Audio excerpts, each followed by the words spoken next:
Hey everyone, in this week's video, Piper and I are in Miami, Oklahoma. An incredible 48-hour whirlwind of experiences that I can't wait to share with you. After last week's episode, we towed the Airstream from Wyoming all the way to Fort Scott, Kansas. I now land in the driveway of our dear friends Bill and Jane Osborne. Let's dive into this amazing stop on our journey east.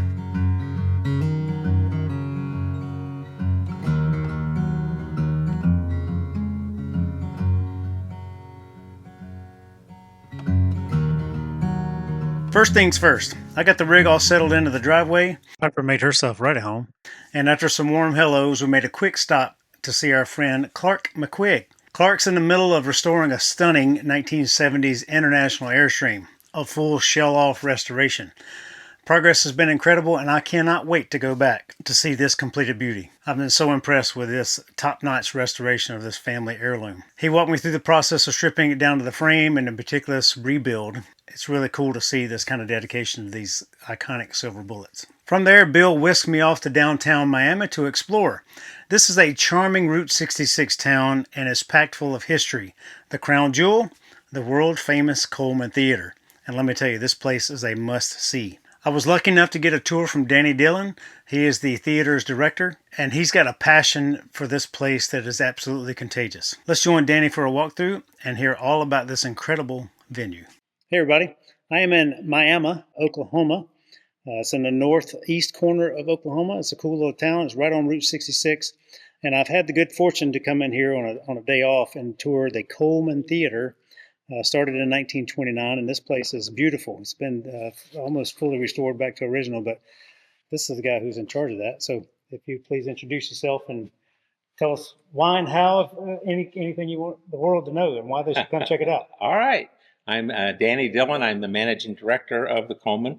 The Coleman is now owned by the city of Miami, so we just love to be able to share it with people from all over the globe, which we do a lot. Yes. From Route 66 travelers. Yes. This is a beautiful space. I understand you took it over in some derelict conditions. It was pretty bad when it was given to the city, and in fact, their first thought was to tear it down. Okay.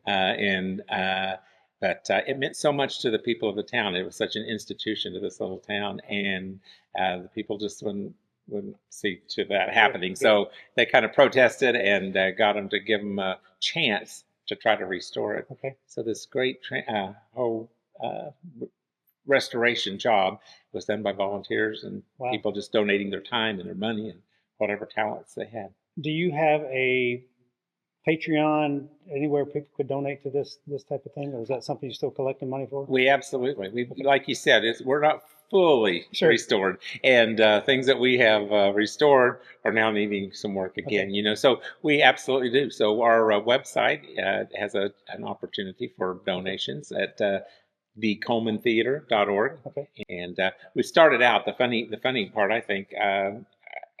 When we talk about what we had when we began our restoration, I finally decided I needed to include, because a pretty important part of our beginning was a big old glass goldfish bowl that we had setting up on the counter up there. And just if people wanted to contribute, they could drop some money in. And we just had the doors open. We were working. I mean, things were in real need of repair. So we're always just working. But if people would come in, would stop and show them around and tell them our stories if they wanted to hear them. And if they wanted to leave a little money, they could. I always laugh and say you should have been able to tell if it was tourist season or if we'd had a lot of folks, because that's pretty much the definition of transparent accounting is that goldfish bowl. But you couldn't tell because every time $11 was left and accumulated in the goldfish bowl, one of the volunteers would grab it and run to the hardware store. Because back then a gallon of paint was costing us $11. So you couldn't look in the bowl and know if we'd had visitors. But if you came in and there was fresh paint on a wall or something, you knew that we had some visitors, and that's how it worked. Is theater in your background? Is that how you got this thing? Or Well, Miami's in my background, but yeah, I'm a speech and drama teacher in my trade, and my speech and drama teacher was the director before me here, and I kind of followed her into her teaching position and then into this position after that. What's your favorite hidden secret in the theater?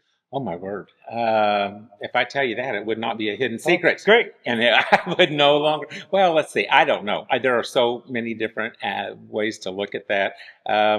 A lot of people ask us if it's haunted, and Okay. so there's some secret there that I don't know that I should divulge, but people can come in and find out for themselves about that.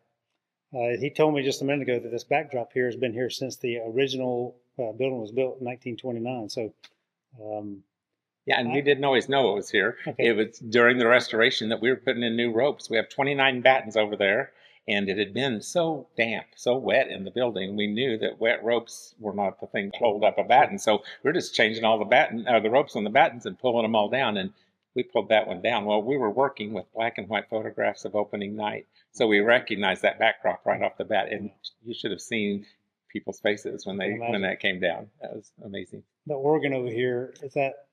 So that organ is a mighty Wurlitzer theater organ, and Mr. Coleman had it built for this theater. So they built it in 28. We didn't open until 29. Okay. That they built it in 28, and it got sold.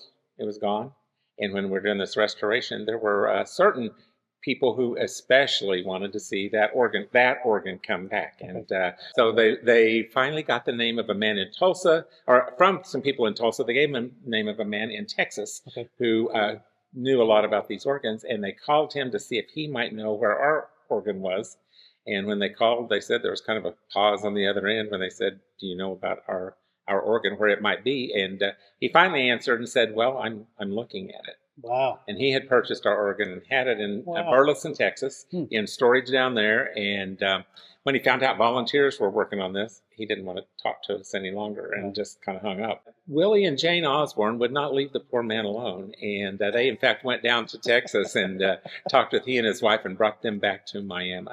And he ended up selling it back to us. So now, today, we have the only Wurlitzer theater organ built in 1928 that is still in the venue that it was built for anywhere left in the world. That's amazing.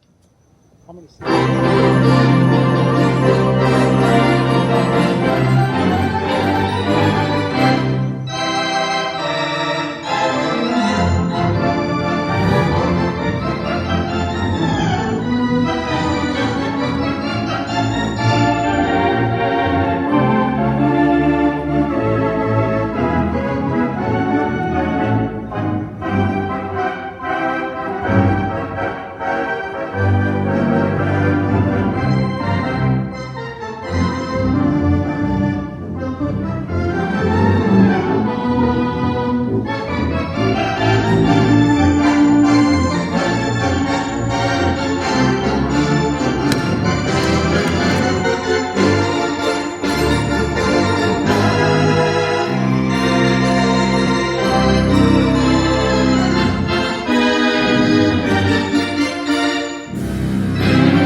that we do with the organ, you know, and probably it's big.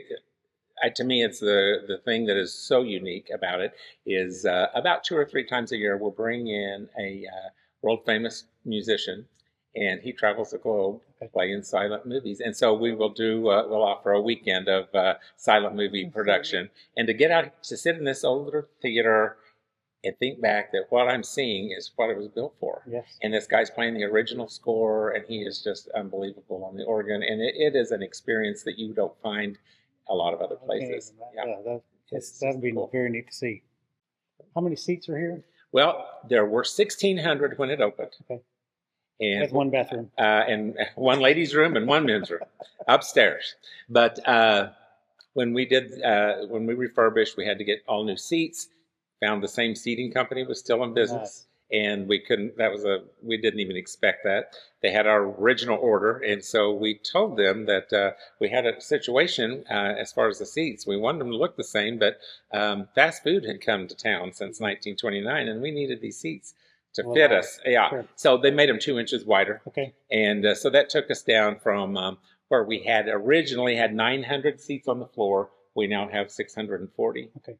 And where we'd had 700 on the balcony, we now have 460. Wow. So 1,100 seats, and that pretty much does us. So that's a neat story. Another neat thing that we like to share, we call these the big miracles of the theater. Yeah. They had removed our chandelier back in the 1950s. There's a 2,000-pound handmade Italian chandelier, and the cable looked like it was starting to fray. Okay.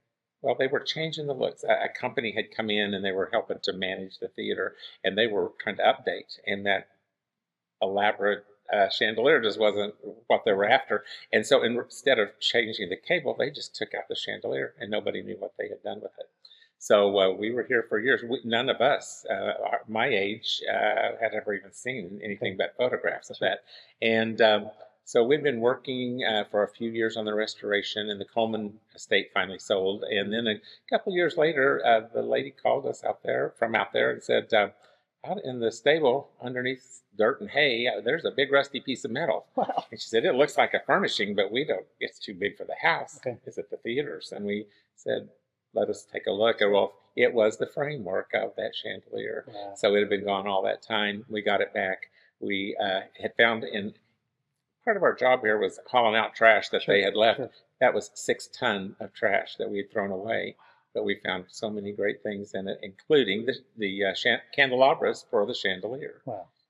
But the frosted glass was all broken out, and it was handmade. We didn't have the molds. We didn't know what to do, and had looked everywhere, exhausted every supply that we knew of, anybody we thought we could contact to do that. We had talked to, and nobody wanted to do it or thought we could afford for them to do it. And one day a bus pulls up from Columbia, Missouri, and they were out just touring theaters that were built by the people who built ours, because they have one in Columbia built by the same. So they were looking all around at all these different theaters, and they were saying they were all unique. But when they got inside of ours, they were surprised and said, you guys have the same theater as we do. Yours is just a little larger. Mm-hmm. Well, as they were leaving, one of the men with them saw our photographs from opening night, and we heard him tell his buddy, hey, look, they even had a chandelier like ours. Oh, wow. We said, oh, wow, yes. What, have you ever had to replace any of that? Would you know where the molds might be? And they said, well, we know where they are. They left them with us when they. So we had looked all over the world for them. And the stars have aligned for sure. Oh, it's crazy. It's the story even gets better than that. But come in and take a tour, and we'll tell you every bit of that. What's the next big project you have here? Or if funds were unlimited, what would you? Well, if funds were unlimited. Well, one thing we're going to have to do, and whether the funds are unlimited or not, the fly system is almost 100 years old, and it's been flying things in and out for that long. Everything is obsolete. There's nothing about the fly system that is up to anybody's code. And the organ, as great as it is, it needs a pretty good overhaul too, and it's about time for a major one for that. And these true box seats here on the these two right here are the hold the pipes to the pipe chambers. So those are photographs over there of what you would find if you got up into there. And in fact, if you want to take a look, we might sneak up to one side that's easy to get into. Those are all faux boxes on the sides. And so even though we have people who will come in and try to convince us that the Coleman family always sat in that box right there, and go, well, there's just a wall there, and well, that's not how it used to be. So behind those walls, though, it was 5,000 square foot of space that was to be a grand ballroom. But in the rush to get the theater open in 330 days, they didn't finish it out, and it was 1929, and there wasn't really a need for it, other than the Masons temporarily meeting there for 30 years. Nothing else except storage happened up there. But we have now finished that out and have a wonderful, beautiful ballroom space up there. And that's on top of the businesses that are here? Yes. Yeah. It's on the second floor right above those businesses on Main Street. What a gem the Coleman Theater is. Built in 1929, fully restored vaudeville and movie place that still hosts live shows. I'm so impressed with this place, and if you're ever going through that area, I highly encourage you to stop in and take a tour, catch a performance. It would be really, really awesome to see the silent theater where they actually play that beautiful organ and get the music and the whole feel of the event. And I will say that the organ playing inside that theater, you don't understand how in-depth that is until you're actually standing in the building and can feel the music playing. It's really, really fantastic. And if you're in the area, if you live near the area, or if you're traveling through the area and you want to host an event, they have that 5,000 square foot space up there that you can host all sorts of events, from weddings to parties to you name it. It's a great place to do anything. That evening, Bill and Jane hosted a party at their house for all of their family and many of their neighbors and Airstream community in the area. The food was delicious, the stories were endless, and the hospitality was off the charts. I'm already counting down the days until we can join that whole crew at one of their OU football game tailgates. The next morning, on our way to tour the Newell Motorcoach factory, Bill introduced me to something I didn't know was there. Mickey Mantle's childhood home is in the nearby town, just minutes away from Miami, and you can stop by and see this baseball legend's boyhood home where there's still dents in the side of the barn from where he was supposedly threw the baseball. So if you're a baseball history buff, Mickey Mantle's childhood home is right there close by, so stop in and check it out. Next, it was time for one of the highlights of this town, the Newell Motorcoach factory. We stopped there. Phil Cornelius, he's one of their senior sales guys there and senior members of the crew. He's been with the company since 2012, and he was kind enough to offer me a tour and show me around the whole factory of that whole process. It was really fantastic. These luxury motor coaches are pure art in motion. He walked me through every step of the build process, and let me tell you, it's absolutely mind-blowing. Newell starts with a custom engineered chassis built from the ground up. They add the engine, the drivetrain, and fundamental systems, and then attach the metal body. After insulating the interior, they rough in the electrical and plumbing in the big room, and then the magic happens. Cabinetry, appliances, countertops, and all the final touches come together. Every coach goes through a rigorous quality control, road test, and even water test before it's handed over to the customer. I've never seen anything like this in this type of build. Also notice a few things that I like to use, namely like Centromatic wheel balancers. I love those things. I have them on the Airstream and the truck. Phil was kind enough to sit down with me afterwards to answer questions about the company, the coaches, and their ties to the Miami community. These folks are building more than just RVs. They're creating rolling masterpieces and supporting this tight-knit town.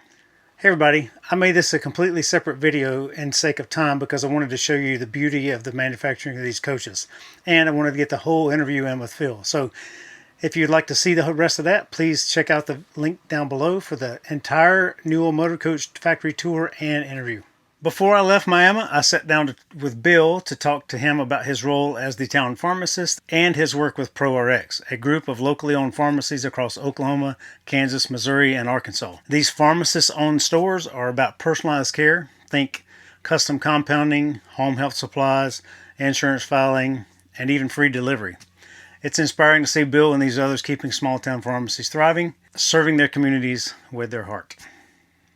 All right, everybody. I'm sitting in the trailer here with Bill Osborne. We're in Miami, Oklahoma.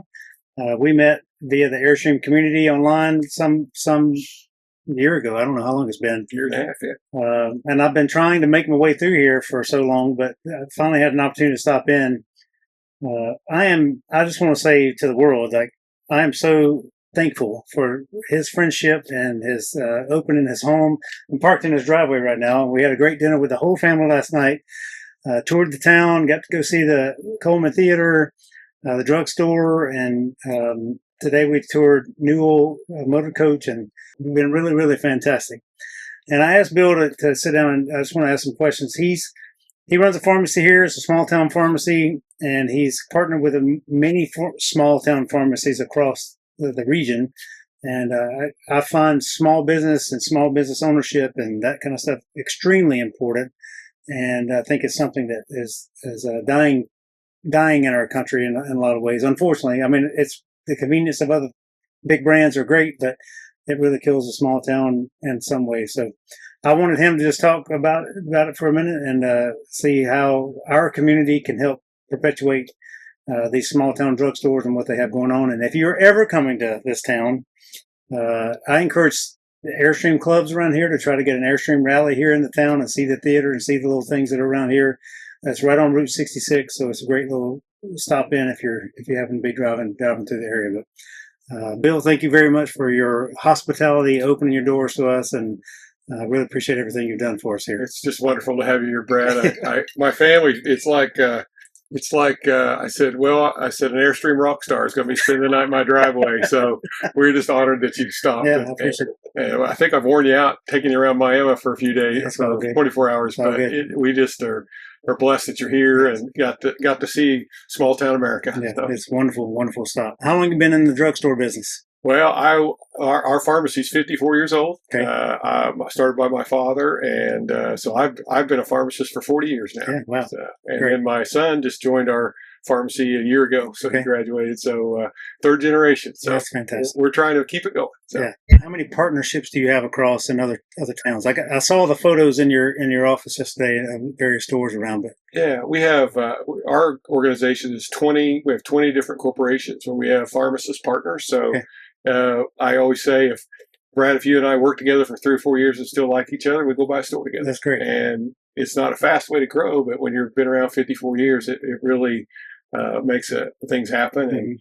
And it's kind of like I say it's like planting a seed. Okay. And we go put somebody in a community, and they get involved in their community. Their families are involved in their community, and they make the community they're in better.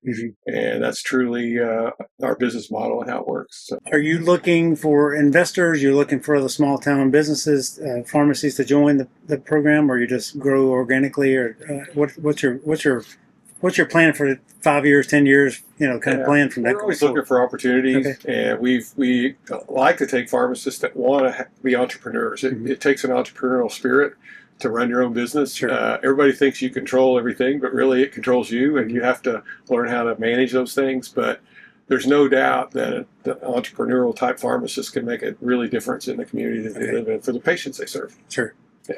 You mentioned one of the big box store typical pharmacies around here. They had to close their pharmacy down because they couldn't find quality pharmacists to do the work. I understand that's probably a challenge for you as well. Yeah, since COVID, there's been kind of a reduction in the number of pharmacists that are practicing. And so, and then also there's been an increase of workload in some of those locations. And so it's been a little more stressful sometimes in those environments. And so pharmacists are starting to say no to some of those environments. And I understand there's stress and everything, but part of it is a lot to do with reimbursement and how pharmacies are reambushed for their time. What's your favorite thing about being a pharmacist? Serving families and people. I'm now serving grandchildren of people that I served when I first got out. And that really, you get to be involved in their lives. Their kids went to school with my kids. And it's just a blessing to be a part of that. That's fantastic. How'd you get into Airstreaming? Well,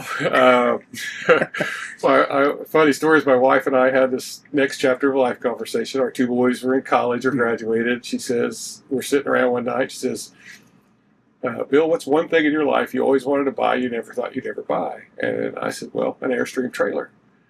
And I look at Jane, and her face is white as a ghost. She's got this puzzled look I've really never seen before. And she says, but Bill, you don't camp? You don't work on cars? You don't do any of those things. She just didn't see it coming. And she says, why do you want an Airstream? I said, when I was 8 years old, I watched the Apollo 11 astronauts land on the moon, and they splashed down the Pacific Ocean, and they were quarantined for 21 days in an Airstream trailer. And I've always thought they were cool. Did you get a photo of that one at the factory? I did. I got a picture in there. But anyway, that's what got me into it. And it's been a wonderful release for me. With small business pressures and things out there, it's given me a chance to have something that I've really been passionate about outside of that. Watching people like you and the other Airstream influencers has been really fun. But I can tell you that one of these days I'm going to spend more time in it, for sure. Yeah, please do. And you have other family members who now have Airstreams too. I do. We have a travel group that we travel with, and so it was funny. I bought an Airstream, and the next thing, we were at a football game with friends of ours that we tailgate with, and they said, well, hey, they were giving me a hard time. I was telling him he needed to buy an Airstream, and he was, I can't do it. Well, it turned out he'd already bought one. And so we're here one night. We had just got ours. It's in the driveway, and we were sitting there. I said, hey, you want to come over? We were having like Chinese food out here just to celebrate. And he said, well, come sit in ours. I'm like, what? And they bought a 27-foot Globetrotter.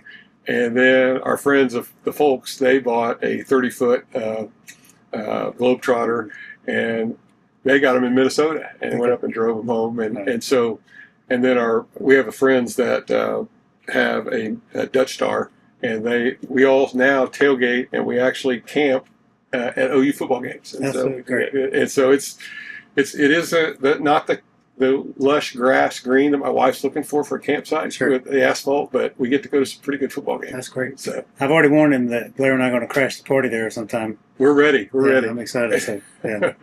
What is a misconception about small town pharmacy that you have found? People, when you have a small town community, you get to make the community what you want it to be. Okay. And you get to give back to it. And I think, you know, we're 30 minutes from Joplin, Missouri. We're an hour and 15 minutes from Tulsa.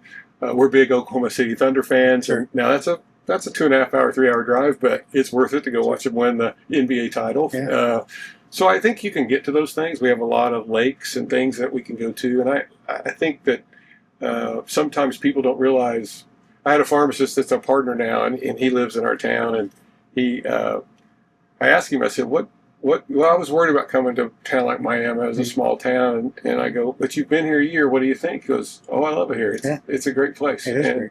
So sometimes the perception that's given to small towns is not real. Mm-hmm. So the downtown area, it was very clean from what I saw, and there's some empty stores, but it seems like there's a revitalization coming of the downtown area here. Yeah. Our community really has gotten behind that, and people are investing in the events. And we're blessed with 9 Indian tribes in our county, so they've started investing in our community and getting a return on that too. Do you know the 100th anniversary of the 66 is next year? Next year. Yes. Do you know of any specific things planned in the planning stages for here? You know, I know they're planning, and there's a committee for our city that they're putting together, trying to figure out what to do. There's an arts humanities council that's doing those things, and they're putting together some stuff. But I'm glad you came to see it now, just so you can be prepared and show people what we have, because it's. One of these days, I'm going to get you back for the original Ribbon Road, which is the original one-lane Route 66, where you used to have to pull over to let the guy go the other direction. I want to see that for sure. Yeah. Well, Bill, I'm grateful for your time. I'm grateful for your friendship and all the time and effort you put into making me feel like a rock star around here. It's been really, really fantastic. Meals were great, and I'm just truly blown away by your generosity. And so thank you for showing me your home. Thank you, Brad. Appreciate Thank you very much, sir. Take care. Yes, sir. Yes, sir. Shockingly to me, I never heard of this town before I met Bill, but Miami, Oklahoma is packed with so much. In just 48 hours, I got to see the historic Coleman Theater, the jaw-dropping Newell Motorcoach factory, and, of course, the warmth of Bill and Jane and their community. This stop was absolutely unforgettable, and I can't wait to take Blair back there to check it out in person.